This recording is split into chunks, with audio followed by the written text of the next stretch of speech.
සුබ දවසක් හැම දෙනාටම.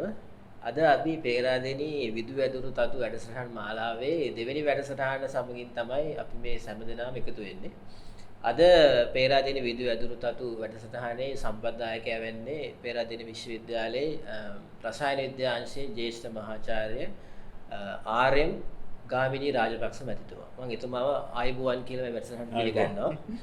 එතකොට සර්ට මම පොඩ්ඩක් මේ වැඩසටහන ගැන පොඩි හැඳින්වීමක් කරන්නම්. ඒතර මේ වැඩසටහන ඇත්තටම අපි දැන් ඒ දරුවන් වෙනුවෙන් එතකොට පාසල් දරුවෝ වෙන්න පුළුවන්, විශ්වවිද්‍යාල දරුවෝ වෙන්න පුළුවන්. ඒ දරුවන්ගේ අධ්‍යයන කටයුතු තව සාර්ථක කර ගැනීම සඳහා පොඩි උත්ප්‍රේරණයක් ලබා දීම තමයි මේ වැඩසටහන් මාලාවේ අරමුණ වෙන්නේ. එතකොට අපි මේකට සහභාගී කරගන්නේ මේ ශාස්ත්‍රීය දැවැන්තී ඔබතුමා මේකට සම්බන්ධ කරගන්නේ අපි මේ ඔබතුමාගේ ජීවිතය ඇසුරෙන් මේ දරුවන්ට යම්කිසි උත්ප්‍රේරණයක් ලබා දීම සඳහා. එතකොට අපි පළවෙනි ප්‍රශ්නේ හැටියට ඔබතුමාගෙන් අහන්නේ දැන් මේ මහාචාර්ය පදවියට ඔබතුමා පත් වෙනවා, ජ්‍යෙෂ්ඨ මහාචාර්යවරයෙක් දැන් පේරාදෙණි විශ්වවිද්‍යාලයේ ඒ වගේම පරීක්ෂණ කටයුතු ගොඩාක් කරලා තියෙනවා. එතකොට මේ தත්ත්වය අද ඉන්න தත්ත්වය දක්වා එන්න ඔබතුමාගේ පෞල් පසුබිම ඔබතුමාට කොච්චර වැදගත් වුණාද? බොහොම ස්තුතියි ප්‍රශ්නෙට. මම ඉපදුනේ අම්පාර ගෝනගල කියන කුඩා ගමක. ඒකට අපේ තාත්තයි අම්මයි ගොවිතැන තමා කරේ. ඒක පවුලේ 9 දෙනෙක් හිටියා. ඒ 9 දෙනාගේ වැඩිමල් පිරිමි ළමයා තුන්වෙනියා පවුලේ මම. පොඩි කාලේ මම ඉස්කෝලේ ගියේ අම්පාර ගෝනගල කනිෂ්ඨ විද්‍යාලය කියලා පොඩි පාසලකට. ඒතර මේ අපේ අම්මලා තාත්තලා එහෙම ඉගෙන ගත්ත අය නෙමෙයි. ඒගොල්ලෝ ඉපදිලා තියෙන අර දෙවෙනි ලෝක යුද්ධ කාලේ කුරුණෑගල ගම්මක. දුරේ අයට අර පාසල් යන්න තියෙන අවස්ථා සෑහෙන්න මගහැරලා තියෙනවා. නමුත් ඒගොල්ලන්ට ගුණාක් තිබ්බා දරුවන්ව ඉහළට යවන්න. ඒතකොට අම්මලා තාත්තලා ඉගෙන ගන්න නැති වුණාට ඒගොල්ලන්ට අවශ්‍යතාවය තිබ්බා දරුවෝ හොඳට ඉගෙනගෙන ඉහළට යනවා බලන්න. ඒතර ඒ පසුබිමින් තමයි මම ඉදිරියට ආවේ. ඒ තමයි. හරිම සුන්දරයි. එතකොට දැන් මේ රසායන විද්‍යාව කියන විශේෂ ශාස්ත්‍රයේ සර්ට තෝරගන්න පාසල් කාලේ මොකක් හරි විශේෂ සිදුවීමක් වුණාද, ගුරුවරයෙක් හරි කියවපු දෙයක් හරි මොන හරි එහෙම දෙයක් පාදක වුණාද මුල් කාලේ පාසල් කාලේම දැන් රසායන විද්‍යාව කියන එකට මේ ශාස්ත්‍රය තෝරගන්නකොට? ඒකත් ඉතාම වැදගත් ප්‍රශ්නයක් ඇත්තටම. අම්පාර ගෝනගල විද්‍යාලේ නම් මම 8 වෙනි ශ්‍රේණිය දක්වා ඉගෙන ගත්තා. ඒක විද්‍යාව කියලා අපිට තිබේ සාමාන්‍ය විද්‍යාව කියලා. සාමාන්‍ය විද්‍යාව ගන්නඳ ගුරුවරයෙක් හිටියේ අන්තිම අවුරුද්දේ නම් සෝමාන් සිල්වා කියලා ගුරුවරියෙක් ආවා. ඉතින් තාම උනන්දුවෙන් ඉගෙනුවා. විශේෂයෙන් අපේ අවුරුද්දෙන් පස්සේ තමයි අර නව NCGE කියන ක්‍රමය ඇති කරේ. ඒක අන්න ඒ අයට විද්‍යාව කියලාම තිබුණා. අයේ ඉඳලා ඒ උගන්වන්න ආපු සෝමාන් සිල්වා ගුරුවරිය තමයි අපිටත් සාමාන්‍ය විද්‍යාව ඉගෙනුවේ. එතෙන්දී ඇත්තට විද්‍යාව ගැන ඇල්මක් ඇති වුණා පොඩි කාලෙම. ඊට පස්සේ මම 7 ශිෂ්‍යත්වයෙන් පාස් වෙලා CW කන්නංගර ශ්‍රීමතානන්ට පින්සිද්ධ වෙන්න බිබිල මධ්‍ය මහා විද්‍යාලයේ 9 වෙනි ශ්‍රේණියේ විද්‍යාංශයට අපි කාලේ සාමාන්‍ය පෙළත් විද්‍යා, ගණිත විද්‍යාව, වාණිජ්‍ය කලා කියලා අංශ වලට බෙදනවා 9 10. එතකොට විද්‍යාංශයට තීරුණා. ඒතර පොඩි ඉස්කෝලේ ඉඳලා ඉතා විශාල මධ්‍ය මහා විද්‍යාලයකට එන්න හම්බුණා. එතකොට ඇත්ත වශයෙන්ම මම හරි ආස කරේ ගණිතයට. එතකොට දැන් 9 වෙනි පන්තියේදී මම තෝරගත්තා ගණිත විෂයන්ව 3ක්. ශුද්ධ ගණිතය, ව්‍යවහාරික ගණිතය සහ උසස් ගණිතය. ඊළඟට විද්‍යා විෂයන් වශයෙන් ගත්තේ භෞතික විද්‍යාව, රසායන විද්‍යාව, සිංහල බුද්ධ ආගම, ඉංග්‍රීසි විෂයන් 8. එතකොට මම ගණිතයට හරි ආසයි. ළමයි කියලා තිබ්බෙත් අපි කියන කාඩ් එක කියන ගණිතඥයන්. ඒ වුණාට මේ රසායන විද්‍යාව සහ භෞතික විද්‍යාව දෙකම ඉගෙනුවේ ජී.එච්. සිල්වා කියලා ගුරුවරයෙක්. එතුමා මම තමයි පන්තියේ නායකයා. එතුමා කලින් දවසේ ලිස්ට් එකක් දෙනවා මේ පන්තියට එනකොට ලැබ් එකට ගිහිල්ලා මම ඒක සූදානම් කරලා තියන්න ඕනේ හැම දේශනයකටම හැම පන්තියකදීම ඒ උගන්වන විෂය කරුණු ඉස්සල්ලා මේ පන්තියේදී පරිශනාත්මක පෙන්නලා තමයි උගන්වන්නේ. උදාහරණයක් වශයෙන් අපි කිව්වොත් එහෙම තමගම්බියකින් විදුලිය සන්නායනය කරනවා කියලා පෙන්නන්න ඒ වගේ උගන්වන සරල දෙයක් වුණත් කෝෂයක් කරගෙන තමයි කියලා බැටරියක් මෙහා කරලා මෙන්න විදුලිය ගමන් කරනවා කියලා පෙන්නලා තමයි උගන්වන්නේ. පටන් ගන්න පරීක්ෂණය නම් පරම හැම එකම පරීක්ෂණයක් විදිහට තමයි ඉගැන්වෙන්නේ. එතකොට ඒ වගේ කැපවීම කරපු ගුරුවරු නිසා විද්‍යාව පිළිබඳ හුඟක් මේ අපිට ආදරයක් කැල්මක් ඇති වුණා. විශේෂයෙන් රසායන විද්‍යාව, භෞතික විද්‍යාව වගේ ඒවාට භෞතික විද්‍යාවට මම ඉතාමත්ම ආශාවෙන් හිටියේ. එතකොට මේ රසායන විද්‍යාවටත් ඒක ලස්සන පාට පේන එක වගේ විද්‍යාව කියන්නේ අපේ එදිනදා ජීවිතයේ කොටසක් කියන එක තේරුම් ගත්තේ ඒ පොඩි කාලෙදී ඒ පරිශ්‍රණ මගින්ම කරපු හින්දා. ඒතර මම උසස් පෙළටත් ගණිත විෂයන් දෙකයි, ශුද්ධ ගණිතය, ව්‍යවහාරික ගණිතය, රසායන විද්‍යාව, භෞතික විද්‍යාව කරා. අපේ කාලේ දැන් වගේ නෙමෙයි රසායන විද්‍යාව, භෞතික විද්‍යාව, උද්භිද විද්‍යාව, සත්ත්ව විද්‍යාව කියන විෂයන් වලට සතියකට ඩබල් පීරියඩ්ස් දෙක ගානේ තියෙනවා මේ දේශන කාලචිත 4ක්. ඊළඟට පැය 3ේම 4ක් තියෙනවා පරිශ්‍රණ. අපි ඇත්ත වශයෙන් කියනවා නම් මම විශ්වවිද්‍යාලයට එනකොට පේරාදෙනියේ අපි භෞතික විද්‍යාවේ මේ ආලෝකය කියන ඒකේ විතරක් පරීක්ෂණ 60ක් කරලා තිබ්බා. මේ ෆස්ට් ඉයර් පළවෙනි අවුරුද්දේ අපි කර භෞතික විද්‍යාව ආලෝකයේ ඒවා සේරම වගේ අපි මේ උසස් පෙළට කරලා තිබුණා. තරන්නේ අපිට තිබුණ ඒ කියන්නේ මේ ලැබ් එකේ වැඩ කරලා පෙන්නලා උගන්නන එක ඒ වගේ මේ කාලේ අපි ටියුෂන් එහෙම ගියෙත් නෑ. ඒතර ඉස්කෝලේ මම ඉගෙන ගන්නෙත්. ඒතර ඉස්කෝලේ ඉගෙන ගන්නේ අනිවාර්යයෙන්ම පරිශන කරලා. එතකොට ඒ ගැන අපිට උපක්ම ඒක ඇඟට කාවදින ආශාවක් ඇති වෙනවා. එතකොට සර් දැන් සර් පේරාදෙණි විශ්වවිද්‍යාලය ගැන සඳහන් කරන නිසා මම මෙහෙම අහන්න. දැන් ලංකාවේ ගොඩක් විශ්වවිද්‍යාල තියෙනවානේ. ඒ අතරින් සර් පේරාදෙණි විශ්වවිද්‍යාලයේ විශේෂ විදිහට දකින්නේ කොහොමද සර් පේරාදෙණි විශ්වවිද්‍යාලයට සමත් වීම? සර් ජීවිතයේ සම්දිස්ථානයක් හැටියට දකින්නේ. ඒක ඉතින් කවුරුත් පිළිගන්න දෙයක්. පේරාදෙණි විශ්වවිද්‍යාලය කියන්නේ ඉතින් ලංකාවේ තියෙන පළමු විශ්වවිද්‍යාලය වගේම ඉතාමත්ම ලස්සන පරිසරයක තියෙන ඉහළ වටිනාකමකින් යුත් ඉහළ අධ්‍යාපන තත්ත්වයක් තියාගන්න විශ්වවිද්‍යාලයක්. ඒ වගේ විශ්වවිද්‍යාලයකට එන්න ලැබෙනවා කියන්නේ ඉතින් ජීවිතේ වාසනාවක් තමයි. ඔව් සර් දැන් සර් ඇවිල්ලා මේ අපේ විද්‍යා ශාස්ත්‍රයේ පරීක්ෂණ ගණනාවක් කරපු ප්‍රසිද්ධ විද්‍යාඥයෙක්. අපේ රටේ ඇතුලේ සහ ජාත්‍යන්තරයේ ප්‍රසිද්ධ නමක් දිනාගත්ත විද්‍යාඥයෙක්. සර් එතකොට දැන් සර් විවිධ මේ පරීක්ෂණ විවිධ ඒරියාස් වලින් කරලා තියෙනවා. එතකොට සර් දැන් මේ ඒරියාස් තෝරගන්නකොට සර් මොනවද විශේෂයෙන් සැලකිලිමත් වෙන්නේ? අපි ඇත්තටම අපි මේ විශ්වවිද්‍යාලයේ ගන්නනකොට ඒක තියරි විතරක් උගන්වලා හරියන්නේ නැති බව අපි සේරම පිළිගන්නවා. ඒක තමයි අපි අනිවාර්යයෙන්ම ප්‍රායෝගික පන්ති තියෙන්නේ. ඒ වගේම මේ පරිශන නැත්නම් රිසර්ච් කියන්නේ විද්‍යාවේ අත්‍යවශ්‍ය දෙයක්. මොකද ළමයින්ට හිතලා ඒගොල්ලොන්ට තේරුම් අරගෙන ඒගොල්ලෝ ක්‍රියේට් කරලා ඒගොල්ලෝ මගින් මේ අලුත් දෙයක් හොයාගන්නවා කියන සන්තෝෂය ඒගොල්ලොන්ට දෙන එක තමයි මේ පරිශ්‍රණය නැත්නම් රිසර්ච් වල තියෙන මූලික කාරණා. එතකොට ඒව එහෙම කරනකොට අපි දෙකක් බලන්න. දැන් විද්‍යාව වශයෙන් විද්‍යාවේ ප්‍රගතිය වෙනුවෙන් අපි මේ සිද්ධාන්ත පරිශ්‍රණත් කරන්න ඕන. ඒ වගේම රටට ලෝකෙට ප්‍රයෝජනවත් වන ප්‍රායෝගික ඒවත් කරන්න ඕන. ওই දෙක ඇත්තටම අරනම් බැලන්ස් කරන්න ඕන. ඉතින් මේ දෙකෙන්ම ඇත්තටම මම පරිශන කරා ගොඩක්.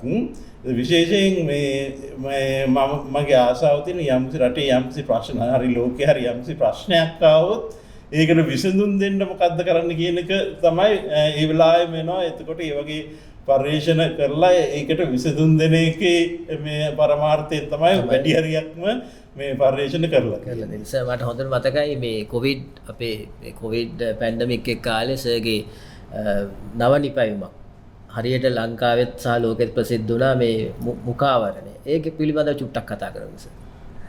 ඇත්ත වශයෙන් මේ කොවිඩ් විතරක් නෙමෙයි මොකක් හරි ප්‍රශ්නයක් තිබ්බ වෙලාවක මේ ඒකට විසඳුමක් දෙන එක අපි විද්‍යාව අදාරපු අය වශයෙන් විද්‍යාඥයෝ වශයෙන් අපේ යුතුකම. එතකොට ඔය කොවිඩ් මේ පැන්ඩමික් එකේ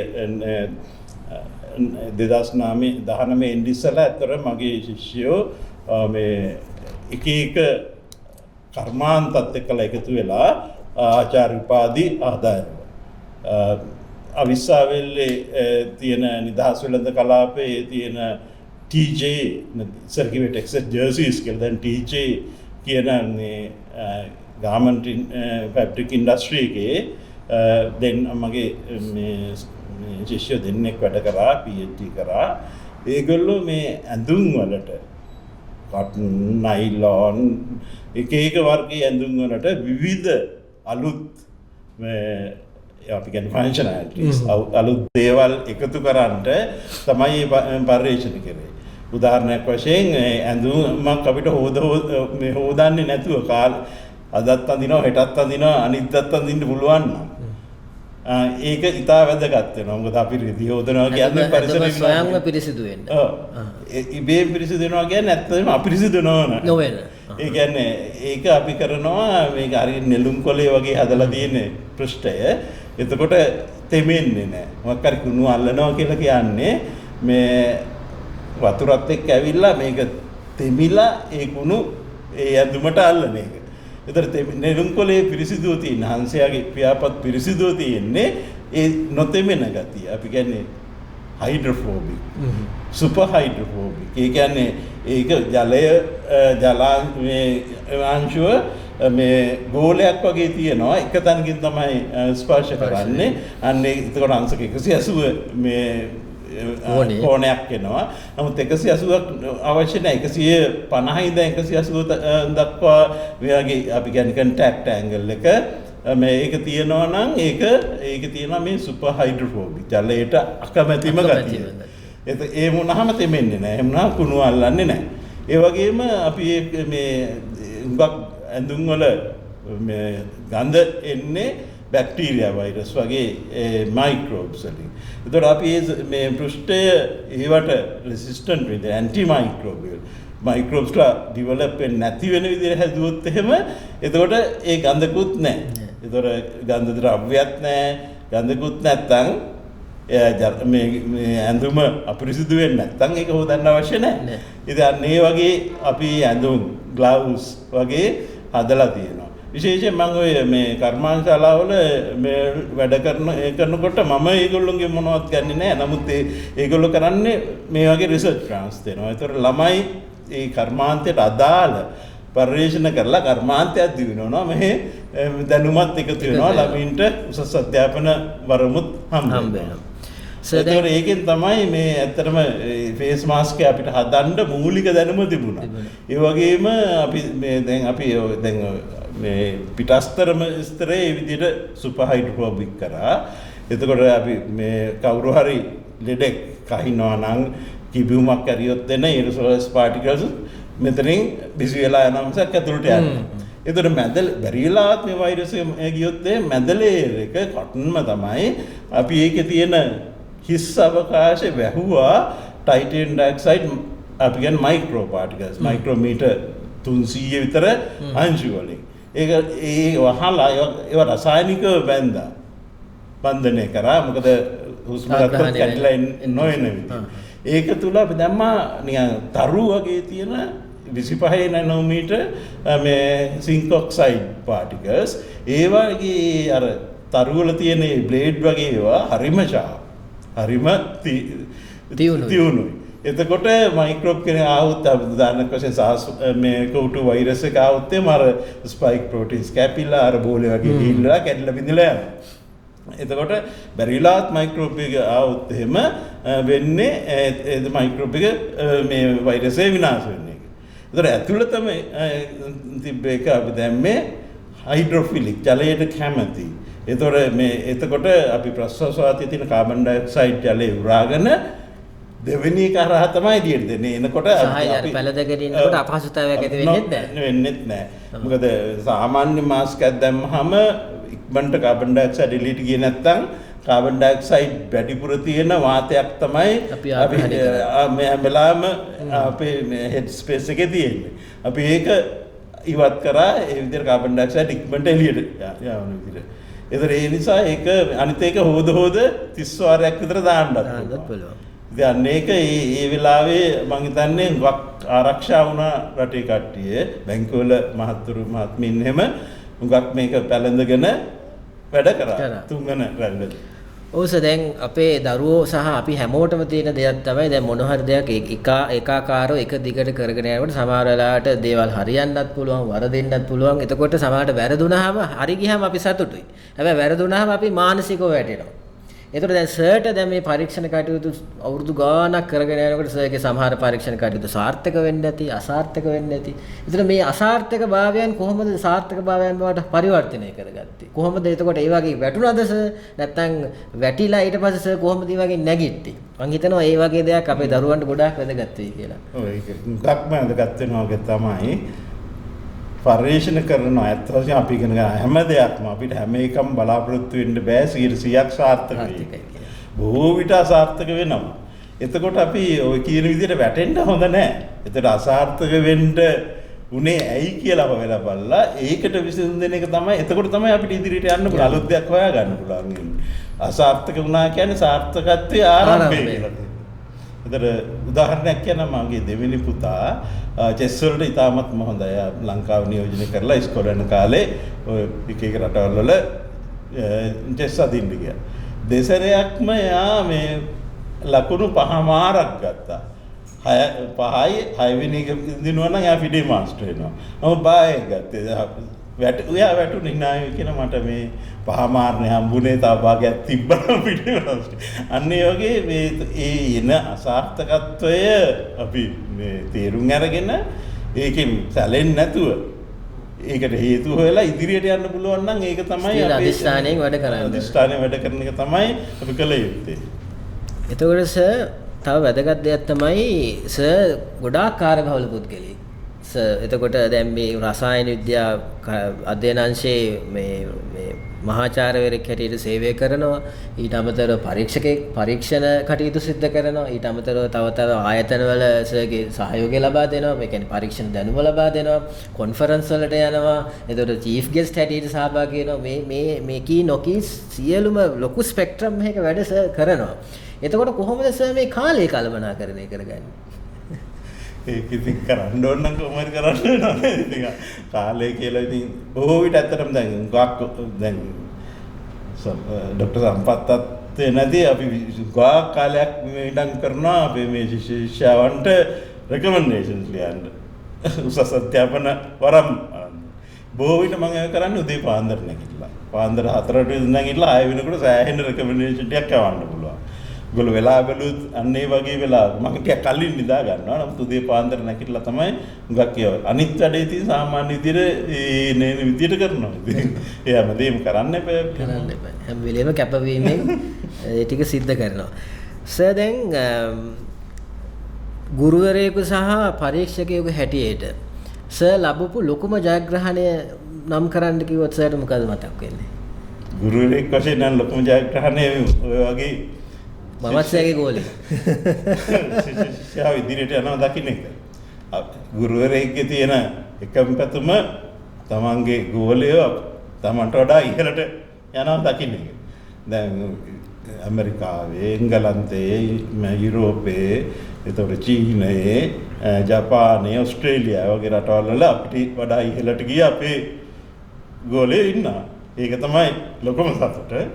පර්යේෂකෙක් වශයෙන් කියනවා නම් ඇත්ත වශයෙන්ම මම කරපු පර්යේෂණ ගොඩාක් ಜಾති එක ඒවට තියෙනවා. එක සැරයක් අර අපි යුද්ධ කාලේ මේ ඇටකටු එහෙම කඩනහම ඒවට හයි කරන්න තියෙන ප්‍රොස්තීසස් අපි කියන්නේ ඒ නැති හින්දා අපි මේ කණ්ඩායමක් එකතු වෙලා ඒ ප්‍රොස්තීසස් හදලා අපි ඒවා දුන්නා ට්‍රාන්ස්ප්ලාන්ට් කරන්න.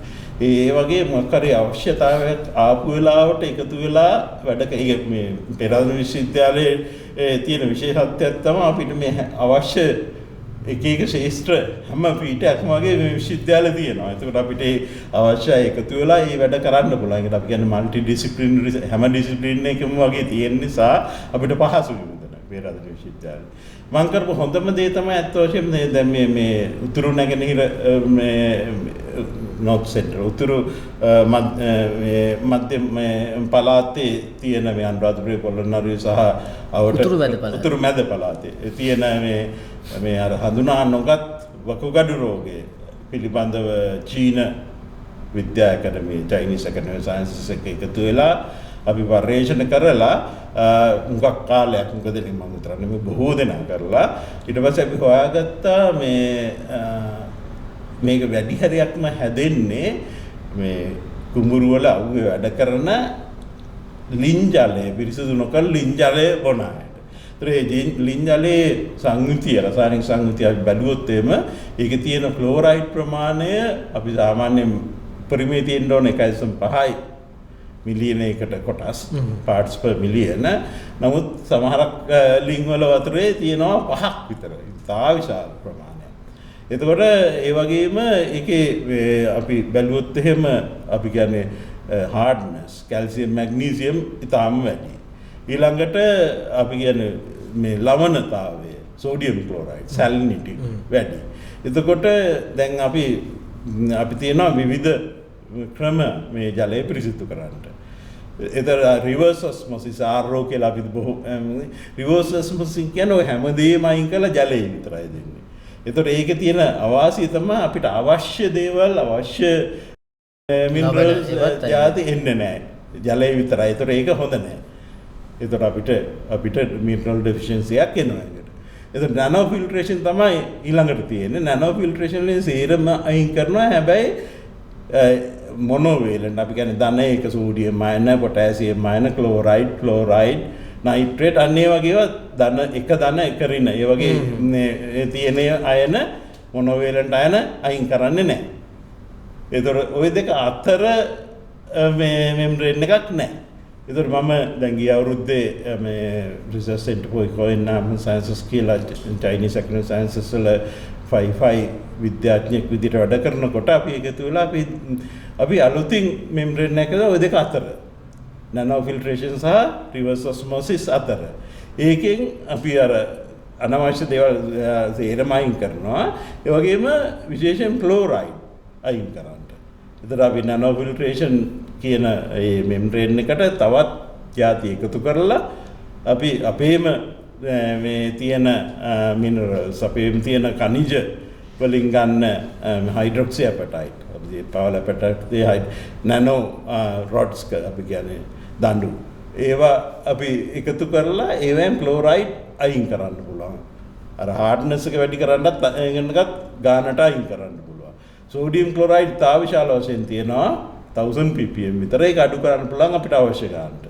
ඒතර අන්නේ ඒක තමයි අර දීර්ඝ කාලීනව සස්ටේනබල් විදිහට කියන්නේ දීර්ඝ කාල පැවතෙන විදිහට කරපු ලොකුම ජයග්‍රහණය කියලා මට හිතෙන්නේ. මොකද ඒ වගේ පිරිසිදු ජලය ලබා දෙන්න මේ චීනෙන් ඇත්තරම එක ගෙවල් වලට ඒක මින්ටිස් වලට රජරට විශ්වවිද්‍යාලට එම nano ෆිල්ටරේෂන් units electro dialysis units 200 ගාන 300 ගානක් විතර හයි කරලා දීලා ඒවා සෝලාර් පැනල්ස් වලින් ඔපරේට් කරන විදිහට හදලා වියද මුකුත් නැති වෙන්න දීලා තියෙනවා. ඒතර ඒ නිසා අර ඒ ලින් ජලය ඒ විදිහට පිරිසිදු කරලා බිව්වහම මේ CKDU හඳුනාගත් වකුගඩු රෝගයේ හැදෙන එක ඉතාමත්ම අඩු වෙලා පාලනය වෙලා තියෙනවා. මේ මූලික අවධියේ ඉන්න අය ආපහු හොඳ කරන්නත් පුළුවන් ඒ පිරිසුදු ජලය දීලා. ඉතින් අන්න ඒක තමයි මම හිතන්නේ කරපු ලොකුම දේ. මොකද ඒක දීර්ඝ කාලීනව අපේ විතරක් නෙමෙයි ඉන්දියාවේ ආන්ධ්‍ර ප්‍රදේශයේ මේ බෙල්ට් එකේ මේ ඇල්ටිටියුඩ් බෙල්ට් එකේ තියෙන මේ දකුණු ඇමරිකාවේ චීනෙත් තියෙනවා. ඒ රටවල් ගොඩක තියෙනවා. ඉතින් ඒකට විසඳුමක් කියවනම් ඒක ලෝකෙටම වැදගත් වෙන දෙයක් කියලා මට හිතෙනවා. හරි සර්. එතකොට තව ප්‍රශ්නයක් මම ඔබතුමාගෙන් අහනවා. දැන් ඔබ වගේ විද්‍යාඥයෙක් වෙන්න සිහින දකින අපේ තාරුණ්‍ය වෙන්න පුළුවන්, දරුවෝ වෙන්න පුළුවන්. එයාලට ඔබතුමා දෙන උපදේශක් දෙකක් අපිට දෙන්න පුළුවන්. ඔයගොල්ලෝ අදිස්ථානයේ ඇතුව වැඩ කරන. අපි ඇත්ත වශයෙන්ම අපේ ලංකාවේ දරුවෝ ඉතාම දක්ෂයි. දැන් මම අවුරුදු 46ක් මේ විශ්වවිද්‍යාලේ. එතකොට දැන් අවුරුදු 4ක් ශිෂ්‍යයෙක් විදිහට දෙන අවුරුදු 42ක් දැන් උගන්වන මේ කාර්යයේ යෙදී ඉන්නවා. මට පේනවා අපේ දරුවෝ විශ්වවිද්‍යාලයට එන ළමයි විතරක් නෙමෙයි ඉස්කෝල ළමයි මම ඇත්තට ඉන්ඩෙන්ටස් කමිෂන් එකෙත් ඉන්නානේ. ඒතකොට ඒකෙදී අපි වෙන ඒක ඉස්කෝලවල ළමයි අපිට හිතා ගන්න බැරි මේ තාම දුෂ්කර පළාත්වල ඉන්න පාසල් දරුවෝ අපිට හිතා ගන්න බැරි අලුත් දේවල් හදනවා. දැන් අද උදේ මම දැක්ක නිවුස් වල අපි වෙනවා මේ තාම දුෂ්කර ගමක දරුවෝ දෙන්නේ කතා කරන රොබෝ කෙනෙක් ගෙදර හදලා තියෙනවා. ඉතින් ඒ වගේ දක්ෂ ළමයි ඉන්නවා. දැන් අපි අර අලි මිනිස් කැටුම් වෙලාවේ මේ පාසල් දරුවෝ විශාල ප්‍රමාණයක් අලුත් නිමැයුම් සෑහෙන්න ඉදිරිපත් කරා. ඒතොර අන්න ඒවා අපි ප්‍රොමෝට් කරන්න. මේ දරුවන්ට මම කියන්නේ ඇත්ත වශයෙන්ම මේ පොතපතේ ඉගෙන ගන්න එක අවශ්‍යයි. දැනුම අවශ්‍යයි. ඒ වගේම මේ වගේ ප්‍රායෝගික වශයෙන් දැනුම ලබා ගන්න එක ඉතාමත්ම හොඳයි. මොකද අපි දැනුම විතරක් තියෙන කෙනෙක් හදලා ලෝකෙට ප්‍රයෝජනයක් වෙන්නේ නැහැ. එයාගේ දැනුමෙන් කිසිම යම්කිසි දෙයක් ලෝකෙට දෙන්න බැරි නම්. ඒ නිසා මම කියන්නේ මේ ඔය දරුවෝ ඔයගොල්ලෝගේ දක්ෂතාවය තියෙනවා. ඔයගොල්ලන්ට පුළුවන්කම තියෙන එක විවිධ විද්‍යාවේ විවිධ ශාස්ත්‍රවල. දැන් ඔතම සංගීතයට බොහොම දක්ෂයිනේ. ඒතර ඒකත් ඉතාව වැදගත්. ඒ වගේ සමහරක් අය ඉන්නවා මම දැකලා තියෙනවා පිටුම් ගහන ළමයි ඉන්නවා හිතා ගන්න බෑ. ඒ වගේ මේ ඒ තමුන්ගේ දක්ෂතාවලින් ඉදිරියට යන්න බොහෝ විට ප්‍රායෝගික පැත්තට යොමු වෙන්න. එතකොට ඔයගොල්ලෝට අනාගතේ වරදින්න විදිහක් නැහැ.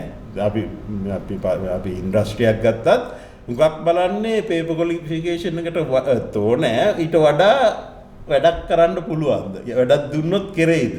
විශේෂයෙන් අපි මේ විශ්වවිද්‍යාල වලට ඇමරිකාව වගේ රෙකමන්ඩ් කරනකොටත් ඒගොල්ලෝ බලනවා මෙයාගෙන් වැඩක් කරන්න පුළුවන් වේද? පේපර් ක්වොලිෆිකේෂන්ස් බලනවා ඩිග්‍රියක් තියෙන්න ඕන. නමුත් ඊට වඩා ඒගොල්ලෝ අහලා තියෙන ප්‍රශ්න තමයි මෙයාට ලීඩර්ෂිප් ක්වොලිටි එකක් තියනවාද? ඒ ලීඩ් කරන්න පුළුවන්ද? මෙයාට මොකක් හරි යම්කිසි දෙයක් දුන්නොත් ඒක කරයිද? අන්න ඒ වගේ. ඒ වගේ කොන්ෆිඩන්ස් තියෙන්න ඕන අපිට.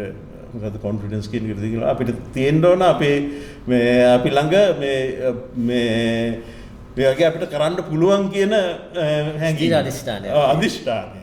එතකොට අපිට කරන්න පුළුවන්. ඒ නිසා ඔයගොල්ලෝ තාම දක්ෂ ළමයි හැම එක්කෙනාම විවිධ ශාස්ත්‍රවල දක්ෂයෝ ඉන්නවා. එතකොට ඒ දක්ෂතා එළියට එන විදියට වැඩ කරලා රටට ලෝකෙට යහපත් දෙයක් කරන්න කියන උපදේශ තමයි මට දෙන්න තියෙන්නේ. බොහොම ස්තුතියි සර්. අද එහෙනම් අපි මේ සාකච්ඡාව හමාර කරන්නයි සූදානම් වෙන්නේ. අද අපේ සම්පත්දායකයා වුණේ පේරාදෙණිය විශ්වවිද්‍යාලයේ රසායන විද්‍යා අධ්‍යනාංශයේ ජ්‍යෙෂ්ඨ මහාචාර්ය ආර්.එම්. ගාමිණී රාජපක්ෂ මැතිතුමා. ඔබතුමාට බොහොම ස්තුතියි අද සාකච්ඡාව සඳහා සම්බන්ධ වුණාට. ස්තුතියි.